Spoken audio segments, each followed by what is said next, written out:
جنات وحب الحصيد والنخل باسقات لها طلع نضيد رزقا للعباد وأحيينا به بلدة ميتا كذلك الخروج كذبت قبلهم قوم نوح وأصحاب الرس وثمود وعاد وفرعون وإخوان لوط وأصحاب الأيكة وقوم تبع كل كذب الرسل فحق وعيد أفعينا بالخلق الأول بل هم في لبس من خلق جديد. قال الله تبارك وتعالى في موضع آخر وإن تعدوا نعمة الله لا تحصوها إن الإنسان لظلوم كفار سبحانك لا علم لنا إلا ما علمتنا إنك أنت العليم الحكيم رب اشرح لي صدري ويسر لي أمري واحلل عقدة من لساني يفقه قولي. تمام تعریف اور ہر قسم کی حمد و ثنا بڑائی اور بزرگی اس اللہ تعالیٰ کے لیے لائق اور زیبا ہے جو اس کائنات کا اور کائنات کے تمام رہنے والوں کا خالق و مالک رازق مشفق مربی اور پالنہار ہے. آسمانوں اور زمین میں جتنی چیزیں ہیں سب اسی کی تسبیح بیان کرتے ہیں. وہ زبردست اور باحکمت ہے. آسمانوں اور زمین کی بادشاہت اسی کی ہے. وہی زندگی دیتا ہے اور وہی موت بھی اور وہ ہر چیز پر قادر ہے. وہی اول ہے وہی آخر وہی ظاہر ہے وہی باطن اور وہ ہر چیز کو بخوبی جاننے والا ہے. اس وسیع و عریض کائنات میں ہر چہار طرف اسی کی جلوہ آرائیاں ہیں.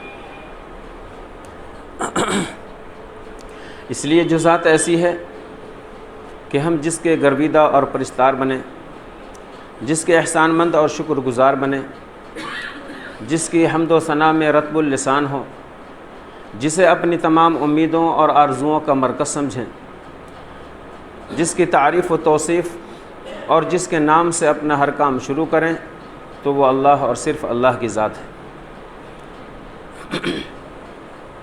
اس کائنات کا ذرہ ذرہ جس کی تسبیح اور تحمید میں لگا ہوا ہے. قرآن کہتا ہے وَإِن مِّن شَيْءٍ إِلَّا يُسَبِّحُ بِحَمْدِهِ وَلَكِن لَّا تَفْقَهُونَ تَسْبِيحَهُمْ. کائنات میں ایسی کوئی چیز نہیں جو اس کی حمد کے ساتھ اس کی تسبیح بیان نہ کرتی ہو، لیکن تم اس کی تسبیح سمجھ نہیں سکتے. شاخیں گلوں کی جھک کر تعظیم کر رہی ہیں، شاخیں گلوں کی جھک کر تعظیم کر رہی ہیں، چڑیاں چہک چہک کر لیتی ہیں نام تیرا.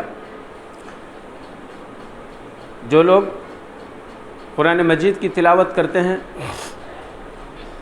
جنہیں قرآن سے الفت اور لگاؤ ہے، وہ اس بات کو اچھی طرح جانتے ہیں کہ قرآن میں 114 صورتیں ہیں اور ان 114 صورتوں میں سب سے پہلی صورت کا نام ہے سورہ فاتحہ. اور یہ صورت قرآن مجید کی وہ مقدس ترین صورت ہے کہ جس کا ہر نماز میں پڑھنا ضروری ہے، چاہے وہ نفل ہو یا فرض، نماز جنازہ ہو یا نماز استسقاء، چاہے وہ کسوف کی نماز ہو یا استخارہ کی. اور ہر نمازی کے لیے اس کا پڑھنا ضروری ہے، چاہے وہ امام ہو یا منفرد، مقتدی ہو یا مسبوق. کیوں؟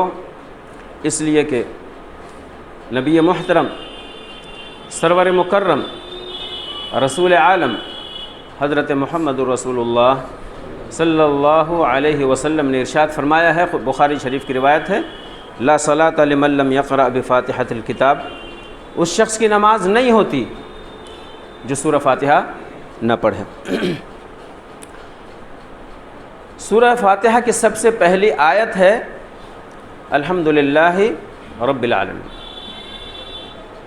یعنی تمام تعریف اس اللہ تعالیٰ کے لیے ہے جو سارے جہان کا پروردگار ہے، پالنہار ہے. ذرا غور کیجئے، اللہ تعالیٰ نے خود کو رب العالمین کہا ہے، رب المسلمین نہیں کہا کہ صرف مسلمانوں کا رب، رب الانبیاء والمرسلین نہیں کہا کہ صرف نبیوں اور رسولوں کا رب، رب الاولیاء والمتقین بھی نہیں کہا کہ صرف ولیوں اور متقیوں کا رب، بلکہ کیا کہا؟ رب العالمین، سارے جہان اور ساری کائنات کا اور ساری مخلوقات کا پروردگار اور پالنہار، یعنی اپنوں کا بھی پالنہار اور غیروں کا بھی پالنہار، دوستوں کا بھی پالنہار، دشمنوں کا بھی پالنہار، ماننے والوں کا بھی پالنہار اور انکار کرنے والوں کا بھی پالنہار۔ چنانچہ آپ دیکھیں گے کہ اس نے حضرت موسیٰ علیہ السلام کو روزی دی تو فرعون کو بھی روزی دی۔ اللہ تعالیٰ نے حضرت ابراہیم علیہ السلام کو رزق پہنچایا تو نمرود پر بھی رزق کا دروازہ بند نہیں کیا۔ اللہ تعالیٰ نے اپنے آخری پیغمبر حضرت محمد رسول اللہ صلی اللہ علیہ وسلم کو روزی دی تو آپ کے بدترین دشمنوں ابو جہل اور ابو لہب پر بھی روزی کا دروازہ بند نہیں کیا۔ فارسی کا شعر ہے، ادیم زمیں سفرۂ عام اوست، ادیم زمیں سفرۂ عام اوست، چے دشمن بری خان یغما چے دوست۔ اس کا مطلب ہے کہ یہ زمین جو ہے وہ اللہ تعالیٰ کی طرف سے بچھایا گیا دسترخوان ہے، یہ زمین اللہ تعالیٰ کی طرف سے بچھایا گیا دسترخوان ہے۔ اب اس سے دوست فائدہ اٹھائے یا دشمن، اللہ تعالیٰ کو اس سے فرق نہیں پڑتا۔ حضرت ابراہیم علیہ السلام بہت بڑے مہمان نواز تھے۔ کہتے ہیں کہ وہ بغیر مہمان کے کبھی کھانا نہیں کھاتے تھے، روزانہ ان کے گھر میں کوئی نہ کوئی مہمان ہوتا تھا۔ ایک روز ایسا ہوا کہ ایک اور بہت ہی عمر دراز، کم سے کم 90 سال کی عمر تھی اس کی، ایک بوڑھا جو کہ مجوسی تھا، اور مجوسی آگ کی پوجا کرتے ہیں۔ ابراہیم علیہ السلام کے گھر مہمان ہوا، ابراہیم علیہ السلام نے اس کے آگے سامنے کھانا رکھا اور فرمایا بسم اللہ کہہ کر، یعنی اللہ کے نام سے کھانا شروع کرو۔ تو اس نے کہا کہ میں کھانا کھانے سے پہلے تمہارے رب کا نام نہیں لوں گا بلکہ اپنے رب کا نام لوں گا۔ ابراہیم علیہ السلام نے پوچھا تمہارا رب کون ہے؟ تو اس نے کہا میرا رب آگ ہے۔ ابراہیم علیہ السلام نے اس کے سامنے سے کھانا کھینچ لیا اور فرمایا جاؤ، جس کا نام لیتے ہو نا اسی سے کھانا مانگو، یہ میرے رب کی دی ہوئی روزی ہے۔ بوڑھا دسترخوان سے بھوکھا اٹھ کر چلا گیا۔ ابراہیم علیہ السلام نبی تھے، اور نبی کا اللہ تعالیٰ سے ڈائریکٹ جو ہے نا تعلق اور رابطہ ہوتا ہے۔ تو اللہ تعالیٰ نے فرمایا ابراہیم، اس بوڑھے کی عمر جو ہے وہ 90 سال ہے، یعنی میں نے 90 سال تک اس کو بغیر بسم اللہ کہے کھانا دیا اور تم ایک دن میں ہی گھبرا گئے۔ فرمایا جاؤ اس کو بلاؤ اور اسے کھانا کھلاؤ۔ ابراہیم علیہ السلام دوڑے دوڑے گئے اور کہا بابا چلو کھانا کھا لو، اور جس کا نام چاہے، جس کا جی چاہے اس کا نام لے کر کے کھانا کھاؤ، کیونکہ میرے رب کی رحمت کو یہ گوارا نہیں ہے کہ تم دسترخوان سے بھوکے اٹھ کر چلے جاؤ۔ بوڑھے مجوسی نے کہا کہ ابراہیم کھانا تو اب میں بعد میں کھاؤں گا، پہلے میرا رشتہ اس پروردگار سے جوڑ دے جو اتنا بڑا ارحم الراحمین ہے کہ نافرمانوں سے بھی اپنی نظر کرم نہیں ہٹاتا۔ الحمدللہ رب العالمین۔ تمام تعریف اس اللہ کے لیے ہے جو بڑا مہربان ہے، جو سارے جہان کا پروردگار ہے، الرحمن الرحیم۔ اور اللہ تعالیٰ صرف رب العالمین ہی نہیں بلکہ بہت بڑا مہربان اور نہایت رحم والا بھی ہے۔ وہ اپنے بندوں پر کس قدر مہربان ہے، یہ بات ذرا غور کرنے سے بخوبی سمجھ میں آ سکتی ہے کہ وہ اللہ تعالیٰ ہی تو ہے جس نے بچوں کی پرورش کے لیے ماں باپ کے سینے میں بے مثال اور لافانی محبت پیدا کی ہے، ورنہ حقیقت یہ ہے کہ اگر وہ اس محبت کو پیدا نہ کرتا تو ماں باپ سے بڑھ کر بچوں کا کوئی دشمن نہیں ہوتا۔ کیوں؟ اس لیے کہ سب سے زیادہ یہ انہی کے لیے تکلیف دہ ہوتے ہیں۔ اس بات کو سمجھنے کے لیے ایک مثال آپ اپنی نظر میں رکھیں۔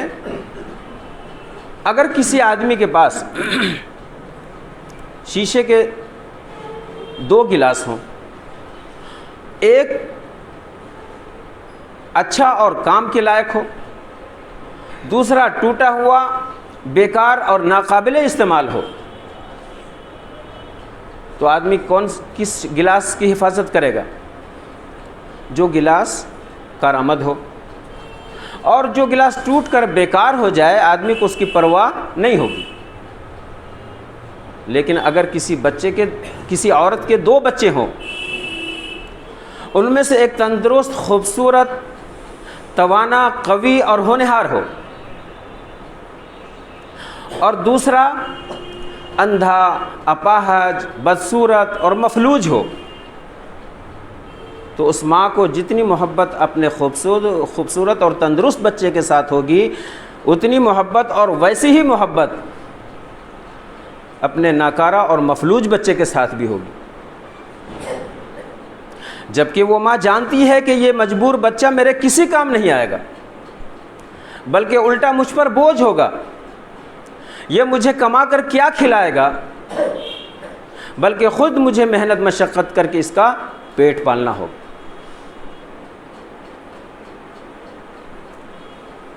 ایک اور مثال لیجیے۔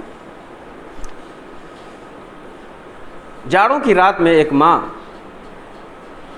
اپنے دودھ پیتے بچے کو لے کر سوتی ہے، اور رات میں اس کا بچہ کسی وقت پیشاب کر دیتا ہے، اور اس کی ٹھنڈک کی وجہ سے وہ بچہ جاگ کر رونے لگتا ہے۔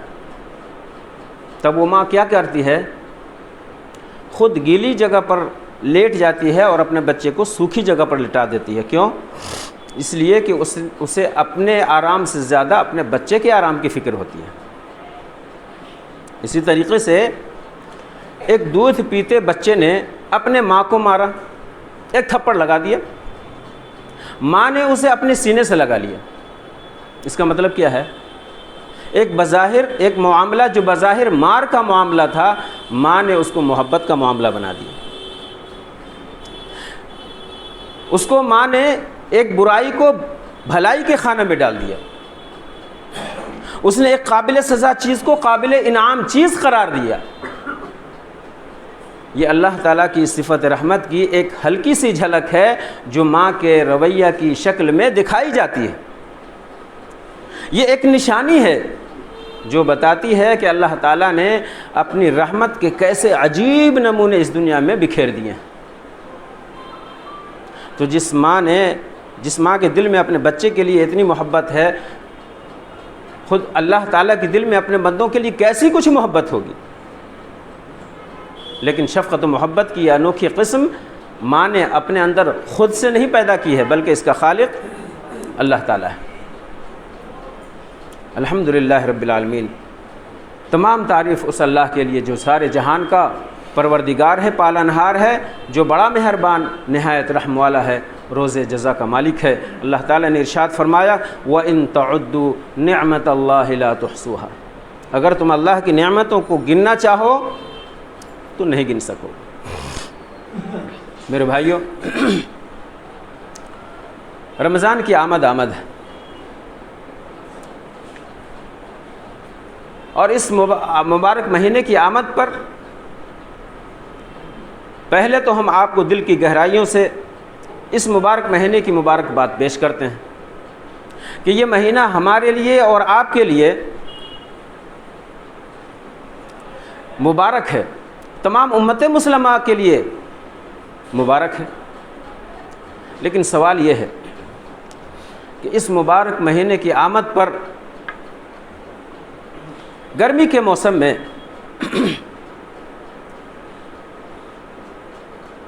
دن قدرے لمبا ہوگا، رات جو ہے وہ چھوٹی ہوگی، دھوپ تیز رہے گی، اور ہر جگہ ہر انسان کو آرام اور راحت کی زندگی میسر نہیں ہے۔ کیا وہ اس مبارک مہینے کی آمد پر خوش ہے یا کبیدہ خاطر ہے؟ اگر وہ اس مبارک مہینے کی آمد پر خوش ہے تو اس کے لیے خوشخبری ہے۔ کیوں؟ اس لیے کہ اللہ تعالیٰ کی نعمتوں اور اس کی رحمتوں کی آمد پر خوش ہونا یہ ایمان کی نشانی ہے۔ قرآن کہتا ہے قُلْ بِفَضْلِ اللَّهِ وَبِرَحْمَتِهِ فَبِذَلِكَ فَلْيَفْرَحُوا، آپ کہیے کہ بس لوگوں کو اللہ کے فضل اور اس کی رحمت پر خوش ہونا چاہیے، اور رمضان سے بڑا فضل ہمارے اور آپ کے لیے کیا ہوگا؟ اس سے بڑا رحمت والا مہینہ ہمارے لیے اور آپ کے لیے کیا ہوگا؟ تو اس مبارک مہینے کی آمد پر ہمیں اور آپ کو خوش ہونا چاہیے۔ دوسری چیز، اس مہینے کی آمد پر کبیرہ خاطر نہیں ہونا ہے، ناراض اور ناخوش نہیں ہونا چاہیے، اس لیے کہ اللہ تعالیٰ کی نعمتوں اور اللہ تعالیٰ کی رحمتوں پر ناخوشی یا ناخوش ہونا، کبیرہ خاطر ہونا، یہ نفاق کی اور کفر کی علامت ہے، نشانی ہے۔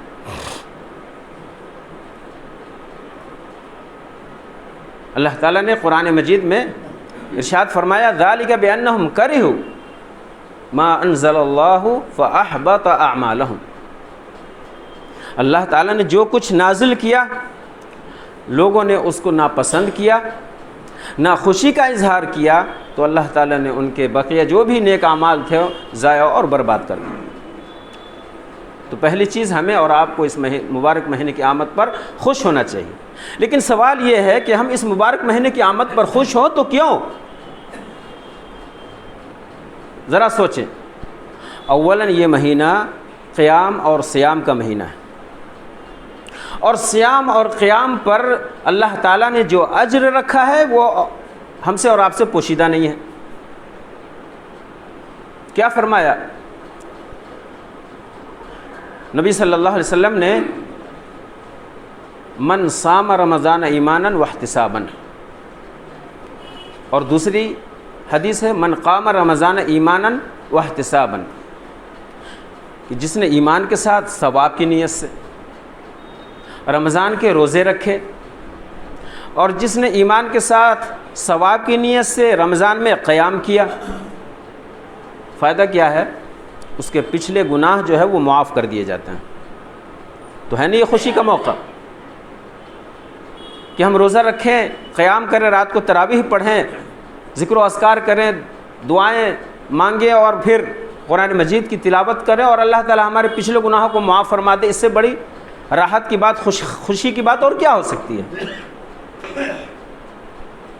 حضرت امامہ رضی اللہ عنہ نبی صلی اللہ علیہ وسلم کی خدمت میں حاضر ہوئے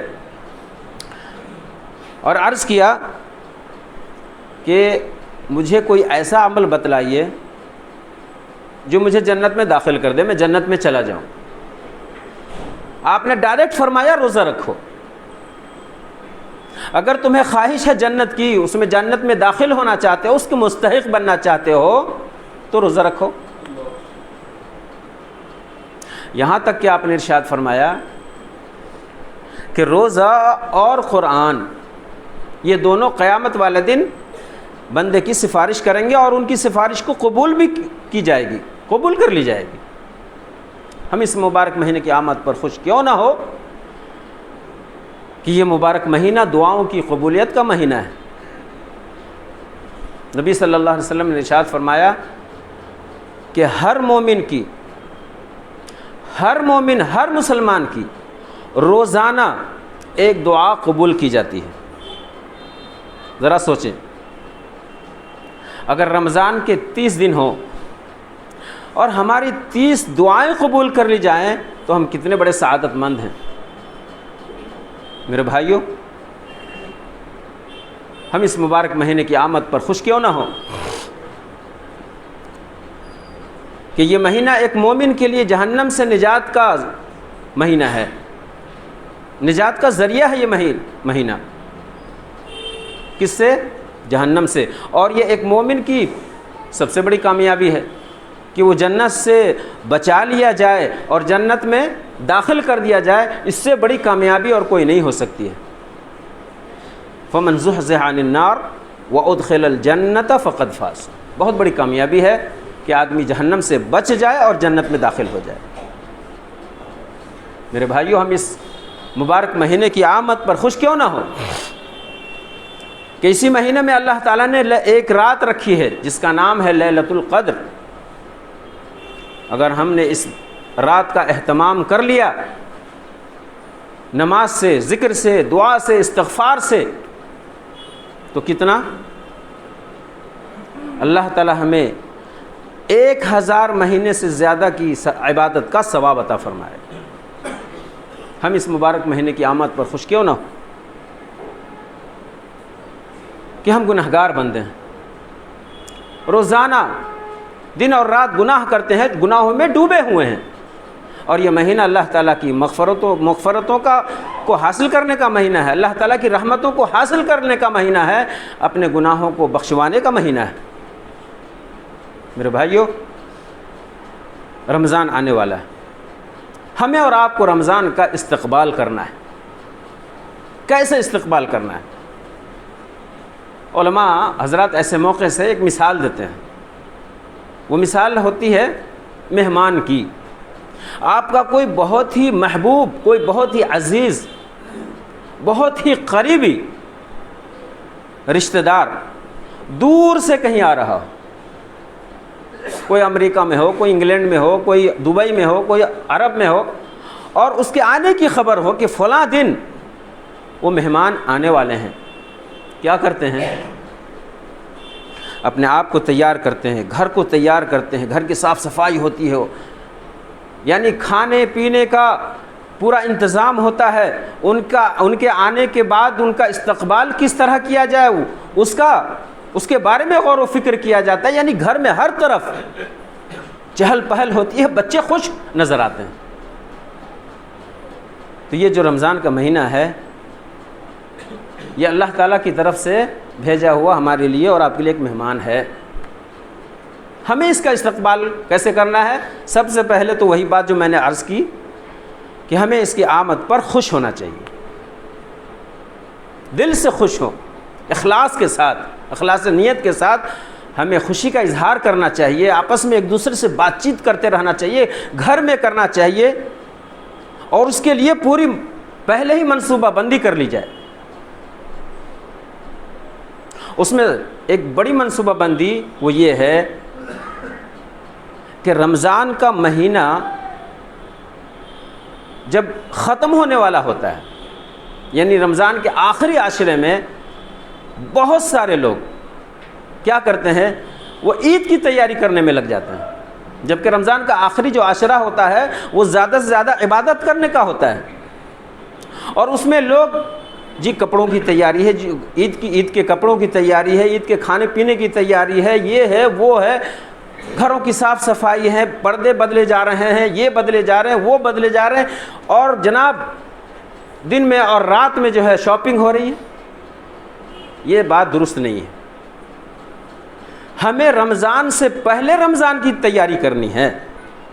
کپڑا ہے، گھر میں خواتین اپنے کپڑوں کو رمضان سے پہلے تیار کر لیں، حتیٰ کہ جو کپڑا آپ کو عید میں پہننا ہے اس کو بھی پہلے تیار کر لیں۔ رمضان میں ہمارے اور آپ کا کھانے پینے میں کتنا غلہ اور اناج کا خرچہ اور صرفہ ہے، اس کی منصوبہ بندی بھی پہلے ہی کر لیں، گھر میں وہ سارے اناج کو جمع کر لیں۔ جو بھی گھر میں بدلاؤ لانی ہے، پردوں کی، اس کی اس کی، صاف صفائی کی، وہ سب رمضان سے پہلے کر لی جائے۔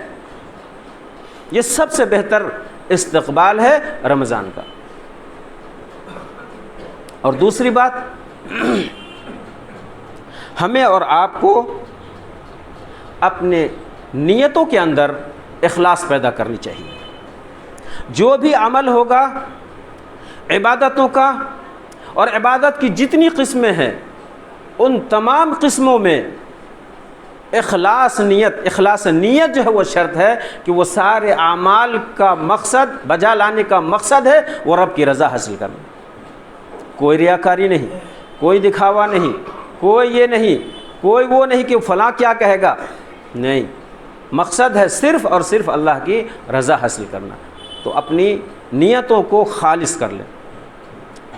اور اسی طرح رمضان سے پہلے ہم اور آپ ایک دوسرے سے کے تعلق سے، چاہے وہ رشتہ دار ہوں، قریبی ہوں، گھر کے خاندان کے لوگ ہوں، پڑوسی ہوں، مسجد میں نماز پڑھتے ہیں، آپس میں جو مصلیان کا معاملہ ہوتا ہے، تعلقات ہوتا ہے، روابط ہوتے ہیں، ان تمام معاملات میں ہم اپنے دل کو صاف کر لیں۔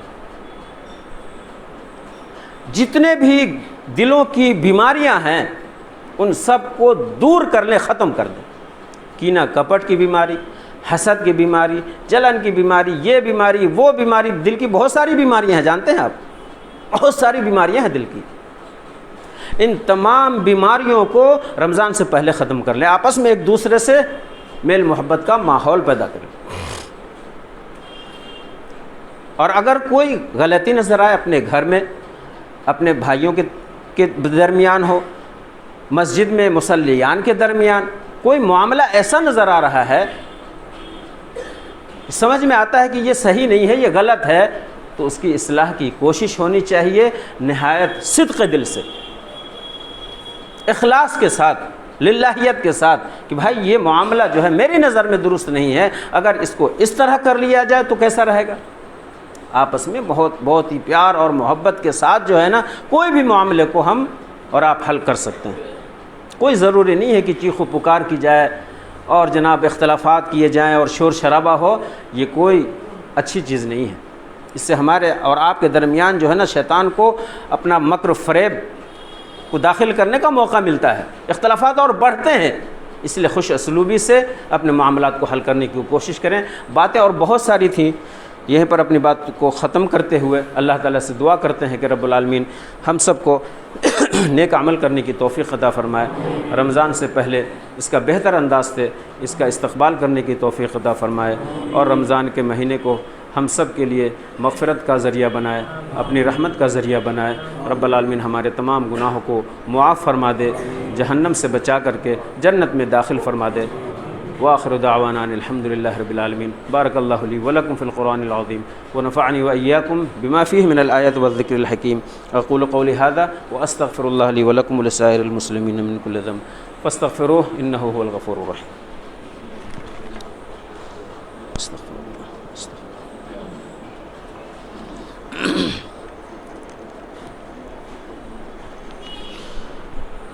الحمد لله نحمده ونستعينه ونستغفره ونؤمن به ونتوكل عليه ونعوذ بالله من شرور أنفسنا ومن سيئات أعمالنا، من يهده الله فلا مضل له ومن يضلل فلا هادي له، وأشهد أن لا إله إلا الله وحده لا شريك له، وأشهد أن محمدا عبده ورسوله